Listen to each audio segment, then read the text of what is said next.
नमस्कार दोस्तों, मेरा नाम रिजवाना शेख है। Rich dad cash flow quadrant, आर्थिक स्वतंत्रता की कुंजी by Robert T Kiyosaki, part 2। शुरू करती हूँ। अलग अलग क्वाड्रेंट, अलग अलग लोग।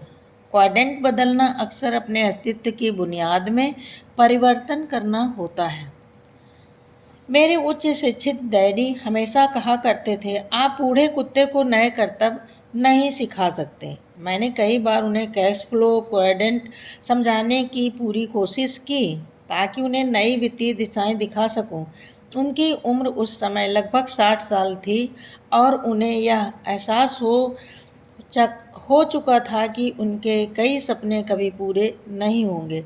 ऐसा लग रहा था जैसे उनकी ब्लैक लिस्टिंग राज्य सरकार की दीवारों के आगे तक चली गई है। अब उन्होंने भी खुद को ब्लैक लिस्ट कर लिया था। वे कहते थे मैंने इसकी कोशिश की परंतु मैं कामयाब नहीं हुआ। मेरे डैडी उन असफल प्रयासों की ओर इशारा कर रहे थे जो उन्होंने इस क्वाड्रेंट में सेल्फ एम्प्लॉयड परामर्शदाता के रूप में किए थे, और बी क्वाड्रेंट के असफल प्रयासों की ओर भी, जब उन्होंने अपने जीवन की अधिकांश जमा पूंजी एक प्रसिद्ध आइसक्रीम फ्रेंचाइजी खरीदने में लगा दी थी जो चल नहीं पाई। चूंकि वो बुद्धिमान थे, इसलिए वैचारिक रूप से वे यह समझ गए कि हर क्वाड्रेंट में सफल होने के लिए अलग अलग तकनीकी योजनाओं की आवश्यकता होती है। वे जानते थे कि अगर वे चाहें तो उन योग्यताओं को सीख सकते थे, परंतु कोई और चीज थी जो उन्हें रोक रही थी।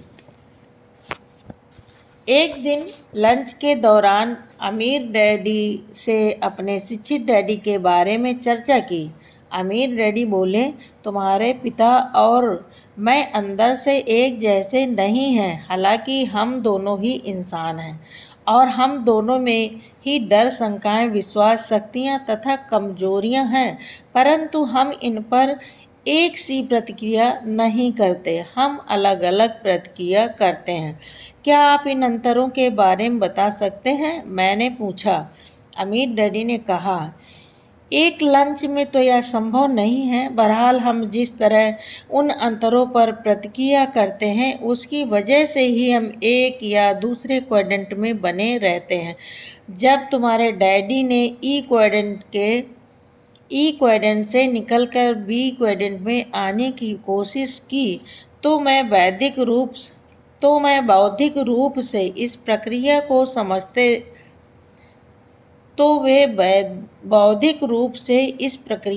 समझते थे, परंतु वे इसे भावनात्मक रूप से नहीं संभाल पाए। जब मुश्किलें आईं और उन्हें नुकसान होने लगा तो उन्हें यह मालूम नहीं था कि इन समस्याओं को कैसे सुलझाया जाए। इसलिए वे उसी क्वाड्रेंट की ओर वापस लौट गए जिसमें वे सबसे ज्यादा आरामदेह महसूस करते थे, ई क्वाड्रेंट और कई बार एफ क्वाड्रेंट। मैंने कहा। अमीर डैडी ने अपना सिर हिलाया। धन गंवाने और असफल होने का डर बहुत दुखद होता है और यह डर हम दोनों में है। बहरहाल इस डर का मुकाबला करते समय वे सुरक्षा खोजने का विकल्प चुनते हैं और मैं स्वतंत्रता खोजने का, और यही मूलभूत अंतर है। मैंने वेटर को बिल लाने का इशारा करते हुए कहा, हालांकि हम सब इंसान हैं। अमीर डैडी ने इसे दूसरी तरह से कहा, परंतु जब बात पैसे और पैसे से जुड़ी भावनाओं पर आती है तो हम सब अलग अलग तरह से प्रतिक्रिया करते हैं। हमारी इस प्रतिक्रिया से ही अक्सर यह तय होता है कि हम किस क्वाड्रेंट से धन कमाने का विकल्प चुनते हैं। अलग अलग क्वाड्रेंट, अलग अलग लोग। मैंने कहा। अमीर डैडी खड़े होते हुए और दरवाजे की तरफ बढ़ते हुए बोले, बिल्कुल ठीक कहा। और अगर आप किसी क्वाड्रेंट में सफल होना चाहते हैं तो आपको सिर्फ तकनीकी योग्यताओं से अधिक जानने की जरूरत है। आपको उन मूलभूत अंतरों को समझने की जरूरत है जिनकी वजह से लोग अलग अलग क्वाड्रेंट खोजने के लिए प्रेरित होते हैं। अगर तुम यह बात समझ लोगे तो जीवन बहुत आसान हो जाएगा। जब शोफर अमीर डैडी की कार ले आया तो हमने हाथ मिलाकर एक दूसरे से विदा ली। तभी मैंने जल्दी से पूछा, अच्छा एक और बात, क्या मेरे डैडी बदल सकते हैं? बिल्कुल, अमित डैडी ने कहा, कोई भी बदल सकता है, परंतु क्वाड्रेंट बदलना नौकरियां या व्यवसाय बदलने जैसा नहीं होता। क्वाड्रेंट बदलना अक्सर उस मूलभूत केंद्र में परिवर्तन करना है जो यह बताता है कि आप कौन हैं, आप क्या सोचते हैं और आप दुनिया को किस तरह देखते हैं। यह परिवर्तन कुछ लोगों के लिए आसान होता है क्योंकि वे परिवर्तन का स्वागत करते हैं, जबकि बाकी लोग के लिए यह मुश्किल होता है। क्वाड्रेंट बदलना अक्सर जिंदगी बदलने वाला अनुभव होता है। यह उतना ही गहरा परिवर्तन है जितनी कि इल्ली के तितली बनने की सदियों पुरानी कहानी। यह न सिर्फ आपको बदल देगा बल्कि यह आपके दोस्तों को भी बदल देगा। हालांकि आप अब भी अपने पुराने दोस्तों से दोस्ती बनाए रखेंगे, परंतु इल्लियों के लिए वे काम करना बहुत मुश्किल होते हैं जो तितलियां करती हैं। वह परिवर्तन बहुत बड़ा परिवर्तन होता है और इसलिए बहुत कम लोग इसे करने का विकल्प चुनते हैं। सोफन ने दरवाजा बंद किया और जब अमीर डैडी की कार आगे बढ़ी तो मैं वहीं खड़ा खड़ा अंतरों के बारे में सोचता रहा।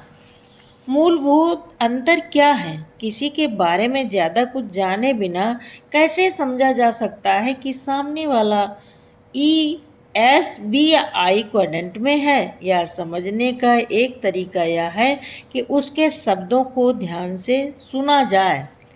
मेरे अमीर डैडी की सबसे बड़ी योग्यता में से एक लोगों को पढ़ना भी था, परंतु वे यह भी मानते थे कि आपको किसी पुस्तक का मूल्यांकन उसके कवर से नहीं करना चाहिए।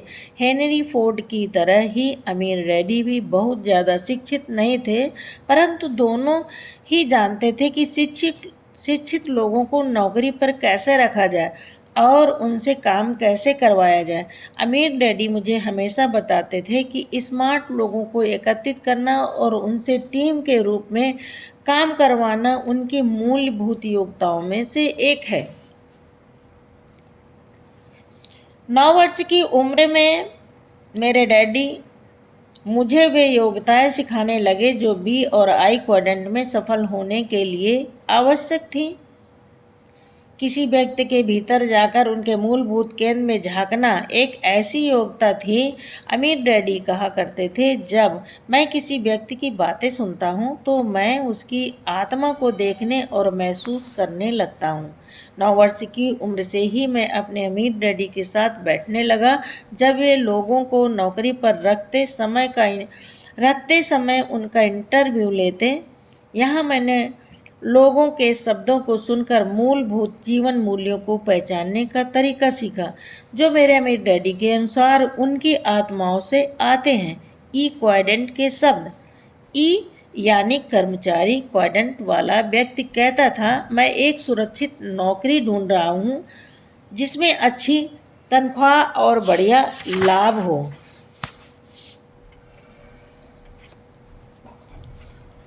एस या सेल्फ एम्प्लॉयड क्वाड्रेंट वाला व्यक्ति कहता था, मेरी दर $35 प्रति घंटा है या मेरे समान कमीशन की दर है, कीमत का 6% या मुझे ऐसे लोग नहीं मिलते जो सही तरीके से काम करना चाहते हो, या मुझे इस प्रोजेक्ट में 20 घंटे और लगेंगे। बी क्वाड्रेंट के शब्द, बी या बिजनेस मालिक के क्वाड्रेंट वाला व्यक्ति इस तरह की बातें कहता है, मैं अपनी कंपनी को चलाने के लिए एक नया प्रेसिडेंट ढूंढ रहा हूँ। आई क्वाड्रेंट के शब्द, आई या निवेशक क्वाड्रेंट वाला व्यक्ति इस तरह की बातें कहता है, मेरा कैश फ्लो लाभ की आंतरिक दर पर आधारित है या लाभ की वास्तविक दर पर। धन्यवाद।